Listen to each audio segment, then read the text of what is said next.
ओम क्रिया बाबाजी नमः। ओम श्री मातृ नमः। नमस्ते मित्रों, श्री विद्यापीठ में आप सभी साधुओं का स्वागत है। ये घटना खूनी प्रेत पिशाच के बारे में है, जो मेरे मोहल्ले के सामने हुई घटना, जो मैंने आपको देखी है।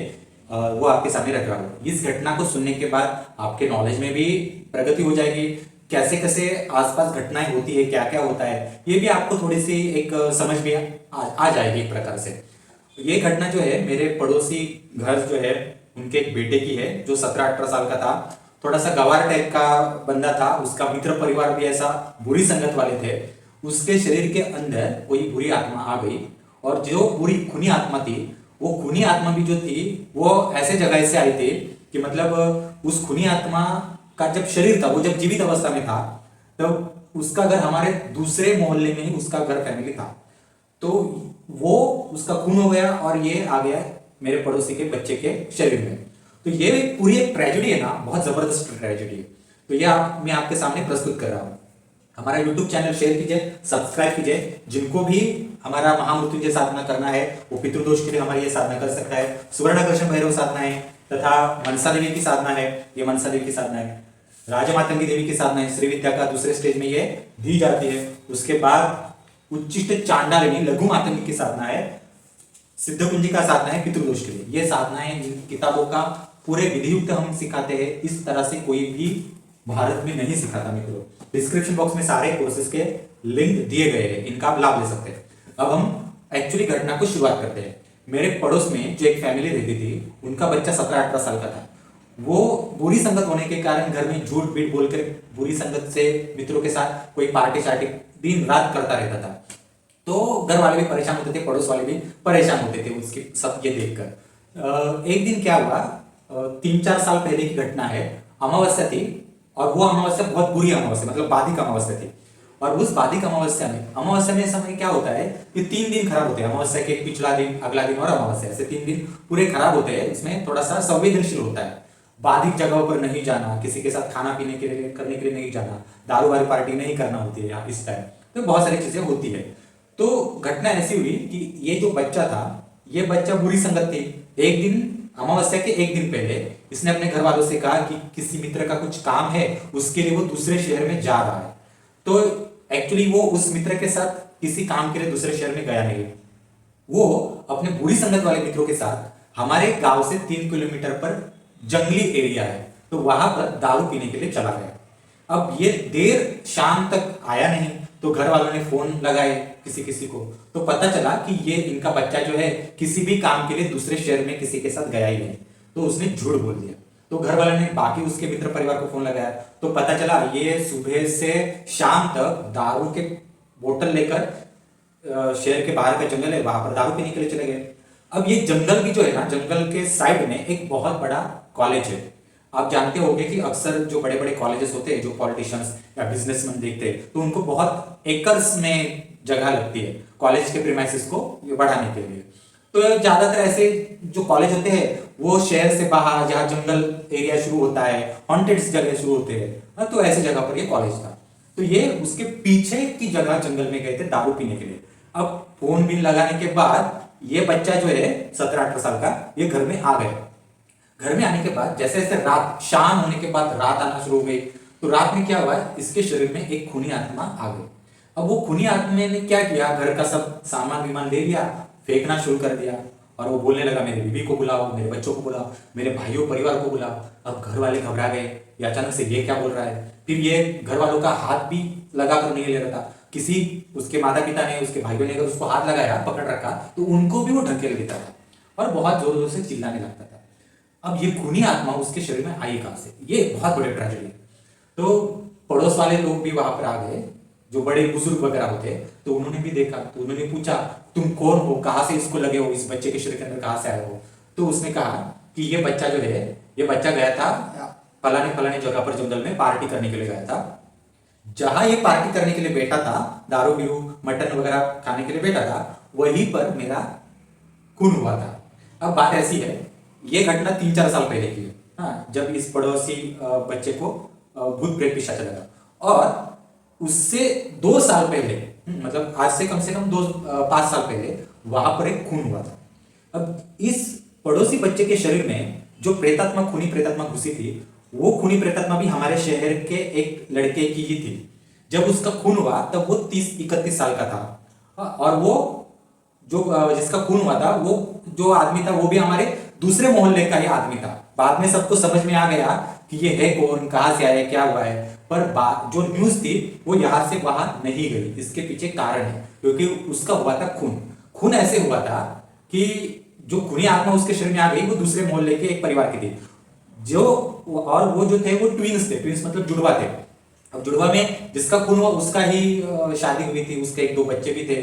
और शादी भी जो थी की थी वो इंटर कास्ट टाइप की शादी की थी। ठीक है। तो घर में भी उसके माहौल ठीक नहीं था। पैसे वाला घर था बहुत सारा, और हर जगह पे उनका प्रॉपर्टी में एक हिस्सा भी था। तो अ, बात ऐसी हो गई कि जब उसका खून हुआ था, उसका जो ट्विंस में थे ना, यानी इस पड़ोसी वाले बच्चे के शरीर में जो आत्मा आई, उसका जब खून हुआ था तब पूरे हमारे शरीर को पता, शहर में सब जगह पे ये फैल गया था कि इसको किसी मित्र परिवार ने कुछ किसने मार दिया है। कुछ लोग बोलते थे इसने बहुत दारू पी थी, जहर पिया था और वहां पर बेहोश हो गया। या कुछ लोग बोलते थे इसको कहीं बाहर मार दिया है और लाकर यहाँ पर फेंक दिया। जब ये मरा था तो एक्चुअली 4-5 दिन बाद इसकी बॉडी मिली। और बॉडी भी ऐसी मिली कि जो गाय भैंसे होती है वो चराने के लिए लेके जाते हैं, वो चरवाहा जो होते हैं, ऐसे व्यक्ति को वहां पर दुर्गंध आना शुरू हो गया। तो उसने देखा कि कोई सड़ा हुआ एक शरीर वहां पर है, तो पुलिस को उस टाइम बुला लिया।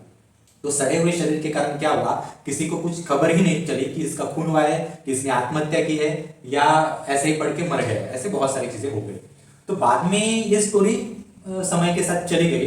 पर जब 2 साल बाद इस मेरे पड़ोसी के इस बच्चे में उसकी आत्मा घुस गई, मतलब बाधा हो गई, घर वाले घबरा गए। अब इसमें उन्होंने कहा कि तुम बच्चे के शरीर में घुस गए हो, तुम जो इच्छा प्रकट कर रहे हो, तुम्हारी बीवी को बुलाना, बच्चों को बुलाना, घर वालों को बुलाना, ये हम कर ही नहीं सकते। ये कैसे करेंगे, आप कल्पना कर लीजिए, हो ही नहीं सकता है। तो तुम जल्दी से जल्दी निकल जाओ। तो वो आत्मा मानने के लिए भी तैयार नहीं थे। बाद में ऐसा हुआ कि उन्होंने कहीं से कोई एक छोटा मोटा तंत्र मंत्र जानने वाला आदमी पकड़ के घर में 12-1 बजे लाया। मिडनाइट को 1 बजे लाया। और उस तांत्रिक ने उस आत्मा से बात की। तो बहुत सारे लोग भी वहां पर थे। अब बात की तो उसने कहा कि मेरी बीबी ऐसी ऐसी है, बच्चे ऐसे ऐसे, मतलब हमारे दूसरे मोहल्ला जो था वहीं पर उसने बीबी का भी नाम लिया, बच्चों का नाम लिया। तो तांत्रिक ने पूछा तुम्हारा मतलब हुआ क्या था। तो उसने कहा कि मेरे ही सगे भाई ने उसके कजिन्स, मतलब उनके ही कजिन्स को पकड़कर मेरे को मार डाला। और मार डालने के बाद वहीं पर मार डाला, जहां जंगल था वहीं पर गला दबोच कर उसको मार डाला। हाँ, क्योंकि वहां पर ज्यादा कोई जाता नहीं है, किसी को कुछ पता नहीं चलेगा इसके कारण।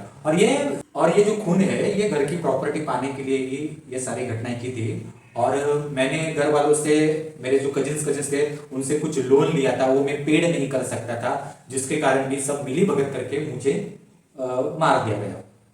अब देखिए मित्रों, अब ये बात उनके परिवार को पता चली तो ये लोग क्या करेंगे कि बहुत कुछ बाहर से जाकर इसकी आत्मा को बंद कर देंगे। तो इन्होंने पूछा कि तुम इस बच्चे के शरीर में क्यों आए हो। तो उसने कहा कि मैं बहुत सालों तक, मेरा खून होने के बाद मुझे किसी ने खाना पीना नहीं दिया, मुझे बहुत भूख लगी है, और मैं मरने से पहले अपने बीबी को, बच्चे को मिला नहीं। दूसरा मुझे फंसा कर मेरा खून किया है, तो मैं उनका बदला लूंगा। तो उसने कहा कि तुम इसके शरीर में जाकर कैसे बदला लोगे। तो बोले नहीं, मैं बदला लूंगा, मैं ऐसा करूंगा वैसा करूंगा। तो उसने कहा कि मैं पहले भी वहाँ जो कॉलेज है वहाँ के स्टूडेंट के शरीर में जाकर उनको भी मैंने तंग किया है, परंतु बाद में उनके परिवार वालों ने भी कई तांत्रिक वगैरह देखकर मुझे वापस इसी जगह पर भेज दिया। अब मैं ये तीसरा बच्चा है कि उसको मैं शरीर के अंदर आया हूँ मेरी इच्छा पूर्ति के लिए। तो इन्होंने कहा कि तुम जो इच्छा प्रकट कर रहे हो घर वालों को बुलाना, बदला लेने का, तुम ये नहीं कर सकते, ऐसे होता नहीं है। तुम अगर तुम्हारी इच्छा बताओ क्या होता है, क्या तुम्हें क्या चाहिए। तो उसने कहा कि मैं बहुत सालों से भूखा हूँ, मुझे किसी ने कुछ दिया नहीं, और घर वालों ने भी मुझे बंदिश लगाने की कोशिश की, परंतु मैं उनके हाथ में नहीं आया क्योंकि मेरा उन्होंने खून किया है और मेरे में बहुत बदले की भावना है, जिसके कारण मैं एक विकृत आत्मा के रूप में, पिशाच के रूप में बदल गया हूँ, जिसके कारण वो भी मुझे पूरी तरीके से बंदिश नहीं कर सकते। तो उन लोगों ने क्या किया है, मैं उनको तंग ना करूं इसलिए मेरे भाई लोगों ने पूरा एक उनका तांत्रिक से बंदिश करवा के रखा है कि मैं उनको उनके घर तक ना पहुंचूं, उनको उनके परिवार को कोई प्रॉब्लम ना करूं इसके कारण। तो मित्रों देखिए लोग क्या क्या अपने जीवन में करते हैं। तो हमारे जो पड़ोसियों ने तांत्रिक बुलाया था, उस तांत्रिक ने उसको कुछ दारू, थोड़ा सा मटन बिटन कुछ चीजें थी, वो उसको भोग लगाया, दे दिया। और कुछ तांत्रिक क्रिया करके उसका सब पूरा सॉर्ट आउट किया और उसको जहाँ से लाए थे वहां से उसको भेज दिया। तो ये सारी घटनाएं हो गई।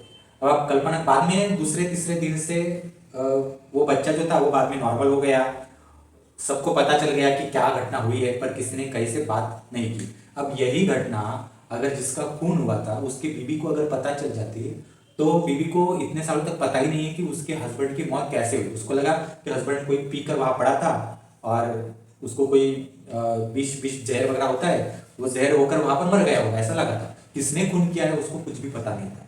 तो ये अगर किसी के सामने आ जाते तो बहुत बड़ी घटना हो जाती थी। एक प्रेत पिशाच कैसे किसी बच्चे के शरीर में घुसता है, क्या होता है। अब जहां ये पार्टी करने के लिए गए थे वहां कम से कम 10 बच्चे थे। हाँ, ये 10 लोगों का ग्रुप था, उसमें से इसी बच्चे को ये पिशाच शरीर में घुस गया। अब कोई भी पिशाच किसी के शरीर में तभी जाता है कि उस परिवार से पूर्ण रूप से पितृदोष बहुत बड़ा होता है, पितरों के लिए कुछ कोई करता नहीं है, घर के कुल देवी कुलाचार इनके आशीर्वाद नहीं होते कि जो ऐसे बाहरी पिशाचों से उसको रोक सके। तभी जो होता है ये पिशाच जो होते हैं बाहर के शरीर के अंदर प्रवेश करते हैं। आजकल देखिए बहुत बहुत मेडिटेशन सेंटर्स होते हैं जहां पर 200-500 लोग एकत्रित बैठते हैं, उनमें बहुत सारे पिशाच ऐसे ग्रुप में लोगों के शरीर में घुसते हैं। क्योंकि पिशाचों को क्या होता है, भूख होती है उनको, क्योंकि वो अतृप्त वासना में कोष में जाते हैं। और कुछ प्रेत बनते, कुछ भूत बनते, कुछ पिशाच बनते, अलग अलग टाइप के बनते, और उनकी वासनाएं इतनी तीव्र होती है, उनको जीने के लिए प्राणवायु की भी ताकत होती है, परंतु ऐसी कोई फिजिकल बॉडी उनको नहीं होती कि जिससे कि वो प्राणवायु की एनर्जी खींच सके। इसलिए किसी के प्राणी के शरीर में प्रवेश करना, किसी के मनुष्य के शरीर में प्रवेश करना और वो प्राणवायु खींचकर वो अपना कॉजल जो शरीर होता है उसको एनर्जेटिक कर देते हैं। तो बड़े बड़े भीड़ वाले जो शिविर होते हैं जिसमें कुंडलिनी जागरण के चीजें चलती है अलग अलग टाइप में, तो उसमें देखिए लोग ना उछलते हैं, कूदते हैं, उनका सर ऐसे ऐसे गोल गोल घूमना शुरू कर देता है, कमर गोल गोल घूमती है, और कुछ लोग होते हैं ऐसे शिविरों में चिल्लाना शुरू कर देते हैं। तो ये क्या होता है कि इसको इरिटेशन कहते हैं, कुंडलिनी का इरिटेशन, जिसमें बाहरी आत्माएं जो होती है वो अपने ऑक्सीजन की प्राणवायु की कमी पूरी करने के लिए शिविरों में आई इन लोगों के शरीर में घुस जाते हैं और वो प्राणवायु खींच लेते हैं। क्योंकि मेडिटेशन वाले शिविरों में प्राणवायु एक्स्ट्रा तैयार होता है वहां पर, और इनके लिए खाद्य होता है। बाद में क्या होता है कि जब ये मेडिटेशन के कैंप वगैरह खत्म होते हैं तो कोई बाधिक आत्माएं जो होता है वो किसी के शरीर में घुसता है और वो उसके साथ घर में आता है। तो वो ये डेली प्रयोग करता रहेगा, तो ये आत्मा, इसका जो शरीर है अंदर से खाता जाएगा, और वो आत्मा जो होती है उसकी एनर्जी बहुत मजबूत होना शुरू कर होती है। तो बहुत सारे लोग आपको ऐसे चक्कर में फंसे हुए मिलेंगे कि जो रेगुलर इस चक्कर से ये मेडिटेशन की जो गलत प्रक्रियाएं हैं इनसे जा रहे हैं, और घर में ऐसे प्रॉब्लम्स होना शुरू हो जाते हैं कि शरीर अंदर से खोखलाना शुरू होता है, माइंड डिस्टर्ब होना शुरू होता है, तो घर में कुछ चीजें बिगड़ना शुरू होती है, तो उनको समझ में नहीं आता वो कैसे रहा, और इसका आंसर ढूंढने के लिए किसी दूसरी जगह पे चले जाते हैं। तो इनको भी भूख होती है क्योंकि वो आसमानी कोष होता है इनको, और उनको वो एनर्जी खींचनी होती है क्योंकि इनकी तृप्ति हुई नहीं रहती। तो ऐसे बहुत सारी छोटी मोटी घटनाएं हमारे आसपास होती है। तो बताने का तात्पर्य इतना ही था कि कैसे चीजें होती है हमारे आसपास। तो धन्यवाद मित्रों, एक घटना आपके सामने प्रस्तुत करनी थी, नॉलेज बढ़ाने के लिए। हमारा यूट्यूब चैनल शेयर कीजिए, सब्सक्राइब कीजिए।